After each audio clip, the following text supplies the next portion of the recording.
तिथं पहिल्याच वचनात असं लिहिलंय की जो फटकून राहतो तो आपली इच्छा पुरवू पाहतो. फटकून म्हणजे काय?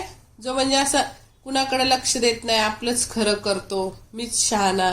मग तिथं काय सांगितले की त्या गोष्टी देवाला आवडत नाही.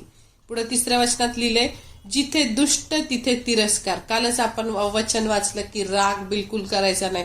राग केला की आपोआप आपल्यात द्वेष येतो, तिरस्कार येतो. कालच्या वचनात सांगितलं. येशूनी सांगितलं होतं राग धरू नका, मूर्ख म्हणू नका आपल्या भावाला. तर मग इथं सांगितलं की जिथं दुष्ट असतो तिथं तो तिरस्कार करतो. म्हणजे तो प्रेम करत नाही दुष्ट व्यक्ती.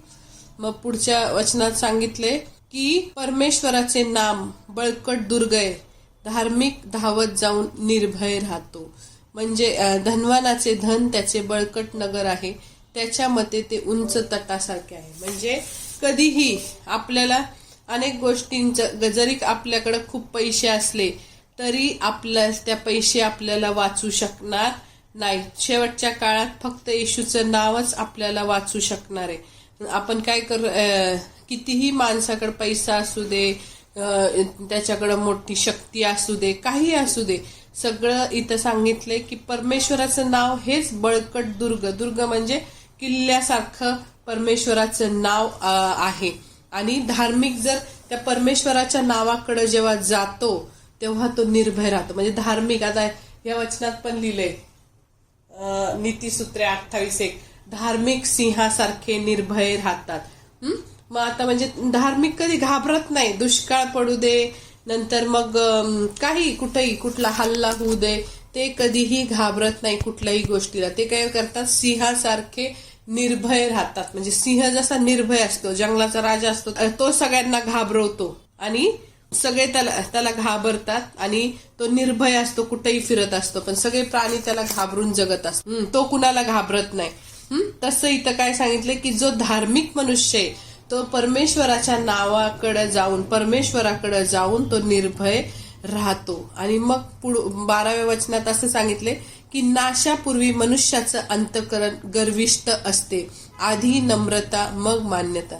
मग आजच्या जगात इथं काय सांगितलं, हे खूप महत्वाचं वचन आहे. लुसिफर गर्विष्ठ होता म्हणून त्याचा नाश झाला ना, वरून खाली त्याला काय झालं, फेकण्यात आलं. त्याला त्याच्या सौंदर्याचा, शक्तीचा, त्याच्या म्हणजे हाताखाली जे असलेले सगळे देवदूत, त्या सगळ्या अधिकाराचा, प्रत्येक गोष्टीचा त्याला गर्व झाला आणि त्याला देवासारखं व्हायचं होतं. म्हणून त्याचं काय झालं, त्याला गर्व झाल्यामुळं देवानी वरून खाली पृथ्वीवर त्याला काय केलं, ढकलून दिलं. मग तसंच आजच्या जगात आपण बघितलं, जर काय काय लोक बघा खूप मोठे श्रीमंत असतात, मोठे एकदम क्लास 1 ऑफिसर, एकदम CEO, आणि अचानक त्यांच्याकडून सगळं जातं. किंवा मोठे सिनेस्टार, सगळं त्यांच्याकडे असतं, खूप श्रीमंती असते आणि अचानक ते कंगाल होतात.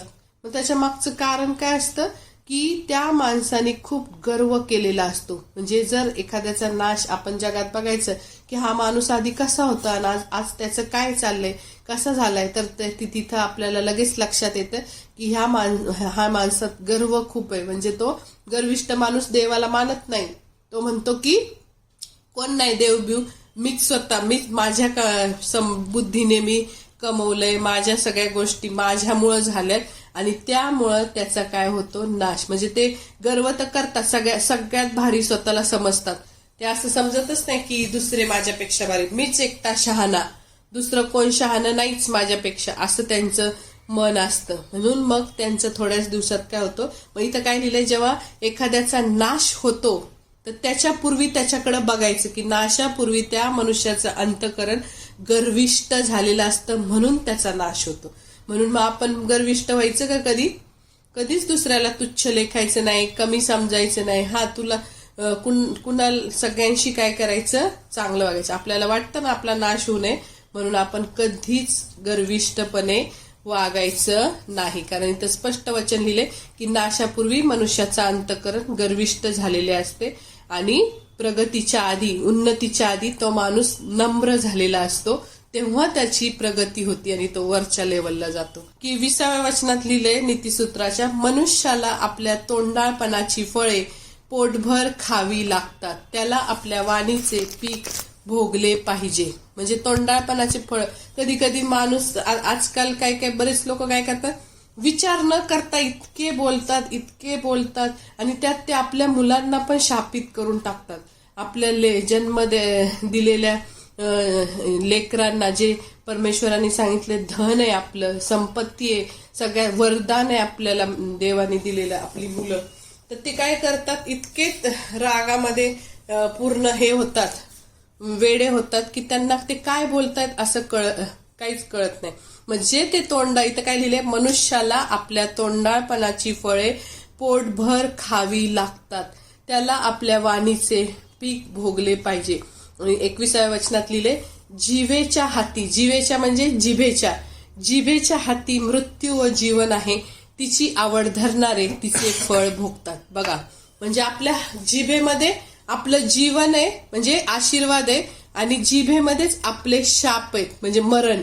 जीवन आणि मरण हे जिभेमध्ये ठेवलेलं आहे. एक मुलगी असती आणि ती सारखी कॉलेजला असती, सगळ्या बायका सगळ्या पोरी अशा गोल बसलेल्या असतात, आपापले पाय असे पसरून, आणि मग त्यात ती म्हणती, मेरे पैर कितने भद्दे हे, कितने गंदे दिखते हे भद्दे. अशी ती जाड पाय असतात तिचे काळे ते. मग त्यामुळं मग ती अशी बोलती, स्वतःच्या पायांना ती काय करती, शापित करती. आणि नंतर ती एक मोठी पास्टर होती ती मुलगी, पण नंतर तिला इतकं तरुणपणात, इतकं 10 वर्ष जवळजवळ तिचे पाय काही केल्याने तिचे पाय दुखण्याचं तिचं जातच नाही. ती खूप डॉक्टर करती, हे करती, मग एक सेवकांकडे प्रार्थनेला जाती. मग ते सेवक तिला म्हणतात की तू तुझ्या पायाला तुझ्या स्वतःच्या तोंडाने कधी श्रापित केलंय का? त्याचे शाप ते तुझे जे काही पाय दुखतायत आत्ता, काही केल्याने तुझे पाय बरे होत नाही, तू तुझ्या तोंडाने तुझ्या पायाला काय केलेले शाप दिले, ते शाप कॅन्सल कर. येशूच्या नावात मी माझ्या तोंडातून जे काही शाप चुकीच्या गोष्टी बोलले ते कॅन्सल करते. आणि मग ते उपास प्रार्थना करून ते सगळे शाप तिच्या तोंडातून दिलेले तिने काय केले, कॅन्सल केले, आणि मग ती बरी झाली. म्हणजे आपल्या तोंडात, म्हणजे तिच्या जिभेनी तिने कधी आता 9वी 10वीला असताना कधी पायाला असं शापित केलं, मेरे पैर कितने गंदे. आपण जे बोलू तेच आपल्या बरोबर होणार. म्हणून नेहमी चांगलं बोलायचं, दुसऱ्याला आशीर्वाद द्यायचा, स्वतःला आशीर्वाद द्यायचा, आपल्या फॅमिलीला आशीर्वाद द्यायचा, कधीही वाईट बोलायचं नाही. मग परत एक बाई त्यांच्या सोसायटीतली, चाळीतली, लहानपणी ती नेहमी म्हणायची, तुझ्या कभी मत नाही का, अशी काहीतरी त्या पोराला नाही का चिडून अशी काहीतरी बोलायची की तू परत येऊच नको, इथं गेला तर बरं होईल, मेला तर बरं होईल तू, असं बोलायची त्या आई आपल्या मुलाला. मग ते म्हटले, खरंच तिच्या तोंडातले जे शाप आहेत ते खरंच एक दिवशी खरे झाले, आणि त्या मुलाची तिच्या डेड बॉडीच घरी आली. म्हणजे जे काही बोलतो आपण ते खरं होतं. मग ते जे आपण जर एखादी आपल्या कपाटामध्ये साडी ठेवली, एकदम ही आपली जरीची साडी ठेवली, आणि त्याला असा ब्लेड मारला आणि ती तशीच ठेवली 20 वर्ष ब्लेड मारून, मग ती काय शिवली जाणार आहे का किंवा जुळली जाणार आहे का? ब्लेड मारली म्हणजे ती काय झाली, फाटली. म्हणून मग ते म्हणतात, जर तुम्ही तुमच्या तोंडाने ते ब्लेड मारताय आणि मग म्हणता माझी मुलं का मेली, माझं वाईट का झालं, हा असाच आहे तो तसाच आहे, असं बोलायचं नाही. कारण इथं देवाचं वचन स्पष्ट सांगतं की आपल्या जिभेच्या हातात जीवन आणि मरण आहे. कधीही आपल्या मुलांना किंवा आपल्या कुठल्याच घरातल्या व्यक्तीला शिव्या द्यायच्या नाही. नंतर मग काय करायचं नाही, चुकीचं बोलायचं नाही. आपण जेवढं चांगलं बोलू तेवढं चांगलं आपल्या बरोबर होतं, जे पण बोलणार ते आपल्या जीवनात होतं. म्हणून नेहमी चांगलं बोलायचं, आपल्याला चांगलं पाहिजे ना सगळं, पण चांगलं बोलायचं. मग विकास कांबळे पास्टरांचं एक संदेशात ऐकलं, ते म्हटले की माझ्याकडं गाडी नव्हती आणि मला देवाच्या आत्म्याने दाखवलं की नाही का मला गाडी मिळणार आहे म्हणून, किंवा ते असे रोज घोषणा करायचे. पैसे तर ते म्हटले माझ्याकडे 1 रुपया नव्हता की मला गाडी मिळेल म्हणून, आणि ते म्हटले घ्यायची तर चांगलीच गाडी घ्यायची, स्कोडा, त्या वेळेस 15 लाखाची होती ती गाडी. म्हणून मग ते म्हटले की मी काय केलं, माझ्याच ओळखीचा एक मुलगा आहे त्याला सांगितलं तू स्कोडा गाडी कंपनीच्या शोरूम मध्ये का कुठेतरी कामाला होता तो, तू काय कर मला ते कव्हर आणून दे. मग तो म्हणतो की पास्टर ते कव्हर एवढ्या एवढ्या किमतीचे. मग ते म्हटले की कव्हर घ्यायला सुद्धा माझ्याकडे पैसे नव्हते, किती 2-4 हजाराचं ते कव्हरच होतं त्याचं. मग ते म्हणायला लागले की मग मी काय केलं, ते कव्हर कसं तरी जुळवाजुळी करून कव्हर आणलं आणि कव्हर आणल्यावर रोज त्या कव्हरवर मी हात ठेवून प्रार्थना करायला लागलो की देवबाप्पा तू मला हे गाडी दिली स्कोडा, त्याबद्दल मी तुझे आभार मानतो, तू दिलेल्या ह्या दानाबद्दल मी तुझे नाही का असं धन्यवाद देतो, असं करतो. असं करून ते रोज तोंडाने 6 महिने वर्षभर ते स्कोडा गाडीबद्दल आभार मानत होते, बोलत होते की मी येशूच्या नावात ते स्वीकारतो. आणि खरंच त्यांच्याकडे काही पैसे नसताना ती स्कोडा गाडी त्यांना कशी अद्भुत रीतीने मिळाली हे ते सांगतात. म्हणजे त्यांच्या तोंडामुळे ती मिळाली. आपण जे बोलू ते आपल्या बरोबर होणार. मग सूरज प्रेमानींनी आता मी पुण्यात मे महिन्यात त्यांच्या एका संदेशाला गेलेले YMCA ला, तेव्हा त्यांनी सांगितलं तुम्ही माझ्याकडे बघताय का, आता किती दिवस झाले, मी चष्मा घातलाय का, 6 महिने झाले.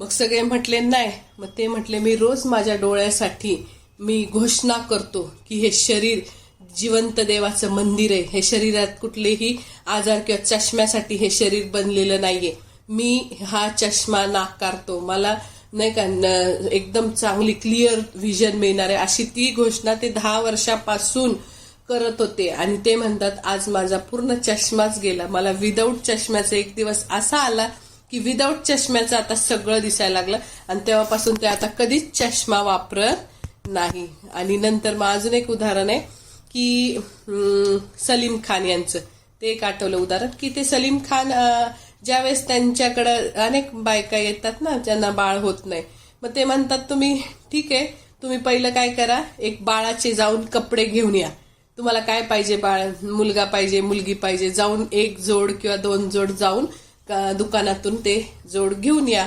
कपडे घेऊन या, छान फ्रॉक किंवा छान काहीतरी बाळाचे कपडे, आणि त्याच्यावर हात ठेवून रोज बोला की हे बाळ माझ्याकडे लवकरच बाळ येणार आहे, ते बाळ मी स्वीकारते येशूच्या नावात, ते बाळ असं गोरं असेल, त्याचे टमाटर सारखे गाल असतील, ते एवढं सुंदर असेल असं. आणि त्या बायका तशा नवरा बायको ते तसं कपडे घेऊन यायचे आणि ते 6 महिने कंटिन्यू त्यांच्या तोंडाने वर्षभर बोलत राहायचे त्या कपड्यांवर हात ठेवून, आणि देव त्यांना ते द्यायचा. अशा प्रकारे त्यांच्या तोंडाच्या द्वारे बोललेल्या शब्दाला देवाने काय केले, खरं केले. म्हणून जिभेच्या हाती मृत्यू व जीवन आहे. मग आपण काय स्वीकारायचं, मृत्यू स्वीकारायचा, वाईट वाईट बोलून. मग आपल्या मुलांना म्हणायचं मरत पण नाही एकदा, असं बोलायचं का, कुणीच बोलायचं नाही असं. आपल्या मुलांना नेहमी आशीर्वाद द्यायचा की तू लाखो लोकांना सुवार्ता सांगणार आहे, तू एक मोठा पराक्रमी वीर होणार आहे, असं आपण रोज आपल्या मुलांना आशीर्वाद द्यायचा. की मी पण घोषणा करायचे, बऱ्याच 15 वर्षापासून मी घोषणा करत होते की नाही का मला नाही का मी एक देवाची सेविका होणार आहे, अनेक लोकांच्या डोक्यावर मी हात ठेवणार आहे, किंवा काय पण अशा की अनुग्रह डिस्टिंक्शनने पास होणार आहे. अनेक घोषणा मी करायची की मला नाही का चांगली नोकरी मिळणार आहे, किंवा मग मला एका मॉलमध्ये चांगलं ऑफिस किंवा दुकान मिळणार आहे, असं काही मनाला येईल ते मी बोलत राहते 10-15 वर्ष. आणि अचानक त्या सगळ्या गोष्टी देवाने 10-12 वर्षांनी माझ्या जीवनातल्या पूर्ण केल्या. अनुग्रह MBA डिस्टिंक्शननी पास झाला, नंतर मला चांगली घराजवळ नोकरी मिळाली, नंतर मग बऱ्याचशा गोष्टी जे मॉलमध्ये ऑफिस मिळालं, नंतर अनेक गोष्टी जे की मला स्वतःला माहित नव्हतं की मी कधी पास्टर होणार आहे म्हणून. ते अचानक देवाने नाही का, मी बोलायचे मी एक प्रेषित आहे, मी एक चेली आहे, मी एक प्रेरित आहे, आणि देवाने आता त्याच्या सेवेसाठी नाही का लोकांसाठी प्रार्थना करायला तिथं त्या चर्चमध्ये निवडलं. म्हणजे आपण जे बोलतो ते आपल्या बरोबर घडतं. तुला बसलेल्या फटक्यांनी मला आरोग्य मिळालेलं आहे, माझं काय जे काही आजार आहे तो बरा झालेला आहे, असं सगळं आपण बोलायचं. आणि ते आपल्या जीवनात काय होतं, खरं होतं. आणि ते का बरं खरं होतं, कारण देवाने उत्पत्तीमध्ये लिहिलेलं आहे स्पष्ट की देवाने आपल्या प्रतिरूपाचा मानव तयार केला. प्रतिरूप म्हणजे सेम त्याच्यासारखा, जे सामर्थ्य देवामध्ये तेच आपल्यामध्ये दिले. मग जर आता देवाने काय केलं बघितलं उत्पत्तीच्या पहिल्या अध्यायात, की देवानी सगळ्यात पहिल्याच वचनात प्रारंभी आकाश पृथ्वी निर्माण केली. मग आकाश हो, नुसतं देव बोलला आणि आकाश तयार झालं. सूर्य हो, जमीन तयार हो, समुद्र हो, प्रकाश हो, बोलायचा कृती झाली, क्रिएट झालं सगळं. आणि मग देवाने जर आपल्याला त्यांनी काय केलं, ह्या सगळ्या गोष्टी तोंडाने बनवल्या, तर मग आपल्याला पण तेच सामर्थ्य दिले, आपण जे बोलू त्या होणार गोष्टी. म्हणून जसं आपण देवाच्या प्रतिरूपात आहोत, म्हणून आपण जे बोलतो तेही निर्माण करायचं सामर्थ्य आपल्यामध्ये आहे.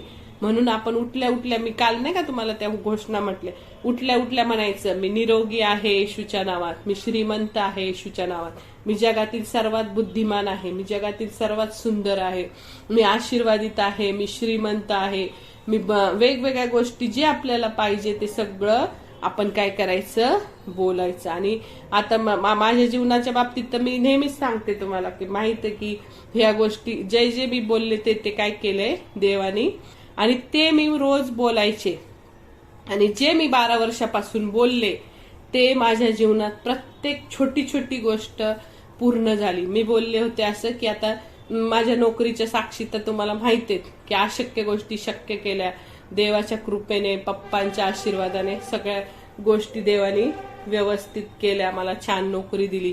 मी काय लय हुशार नव्हते, ते झालं, पण मी बोलायचे रोज की माझा मुलगा डिस्टिंक्शनने पास होणार आहे. आता तुम्हाला दोघींना माहित नाही, पण सगळ्यांना माहित आहे, अनुग्रही 4थीला असल्यापासून इतका अभ्यासाला त्रास दिला की नको नको करून टाकलेलं. त्यांनी असं केलेलं, खूप अभ्यासच नाही करायचा तो. त्याच्यासाठी मोठे मोठे सर आणले होते, ते बर्वे सर, तिथं कोरेगाव पार्कला आम्ही राहायचो तेव्हा, आणि खूप त्रास द्यायचा त्याला, अभ्यास करायला आवडायचा नाही. पण तेव्हा त्या निगेटिव्ह परिस्थितीत मी बोलायचे की माझा मुलगा हा खूप बुद्धिमान आहे, तो खूप एक ना एक दिवस तो पुढे जाणार आहे, तोच कायम डिस्टिंक्शनने पास होणार आहे, एकदम हाय क्लासनी तो, म्हणजे चांगल्या टक्क्यांनी तो काय होणार आहे, पास होणार. म्हणजे परिस्थिती किती होती निगेटिव्ह, म्हणजे तिथं काय होईल असं वाटलं नाही, नव्हतंच. अनेक जणांना वाटायचं काय माहिती पोरग शिकतंय का नाही, पण तोंडातल्या शब्दामुळं ती परिस्थिती देव बोलतो. कारण आपल्या शब्दांमध्ये सामर्थ्य, आपण जे बोलतो ते होतं. हा, आणि माझ्या नोकरीच्या बाबतीत पण माझा 3 वर्ष पगार कट झाले, बंद झालेला. अनेक आमचे नातेवाईक म्हणायचे की नाही का सोडून तरी ते काय मिळणार आहे काय माहिती काय. पण खूप जवळ शाळा, घराच्या जवळ शाळा, 5 तासाची शाळा, आणि माझ्या मनाची मी मालकीण आहे. खूप आरामशीर ड्युटी, बसायचं तर बसा, उठायचं तर उठा, राणीसारखा एकदम जॉब आहे की देवा, म्हणजे काय त्याचं तोडच नाही त्या जॉबला. इतकं भारी देवानी ते जॉब दिलाय, आणि कुठला त्रास नाही, कुणाचं बॉदरेशन नाही, काहीच नाही. माझ्या फॅमिलीचं तारण होणार आहे हळूहळू, ते पण गोष्टी पूर्ण सक्सेसफुल सगळ्या पूर्ण होणार आहे. प्रत्येक गोष्ट काय होणार आहे, सगळी पूर्ण होणार आहे, हे आपल्याला माहिती आहे. आता शेवटचा एक पॉइंट राहिलाय, तो सांगते की इथं लिहिलंय की ज्याला गृहिणी लाभते त्यास उत्तम लाभ घडतो. गृहिणी म्हणजे चांगली, म्हणजे जी देवाला भिवून वागणारी पत्नी आहे ती त्याला लाभती. म्हणजे ज्यावेळेस लग्न करायचं असतं तेव्हा खूप डोकं जागेवर ठेवून, शांत डोकं ठेवून विचार करायचा असतो. जर लग्नाच्या बाबतीत आपण चुकलो, आयुष्यभर रडण्याशिवाय, पस्तावा करण्याशिवाय आपल्याला दुसरं काहीच मिळणार नाही. म्हणजे आपण अशाच व्यक्तीशी लग्न करायला पाहिजे. तरुण मुलांसाठी सांगते की जी मुलगी किंवा जो मुलगा देवाला भिवून वागतो, देवाच्या मार्गदर्शना नाही का देवभीरू आहे, देवाच्या स्वभावाशी एक निष्ठा आहे, आणि तरच त्यांच्या जीवनात ते आशीर्वाद प्राप्त होतात. आणि जर देवाच्या मार्गदर्शनाशिवाय नुसतं रूप सौंदर्य, ती गोरी आहे पण तिच्यात विवेक नाहीये, तिला कुणाशी कसं बोलायचं ते कळत नाही, ती गर्विष्ठ आहे, उद्धट आहे, अशा मुलीबरोबर जर लग्न केलं, ती ख्रिस्ताला ओळखत नाही, तर आयुष्यभर दुःख, अनर्थ आणि पस्तावाच आपल्याला मिळेल. म्हणून नेहमी लग्न करताना काय करायचं, खूप शांत डोक्याने विचार करून मग लग्न. गृहिणी लाभणे हा एक काय देवापासून मिळालेला आशीर्वाद आहे इथं ते सांगितलं. म्हणून आपण देवाच्या मार्गदर्शनानेच लग्न करायचं. कळालं?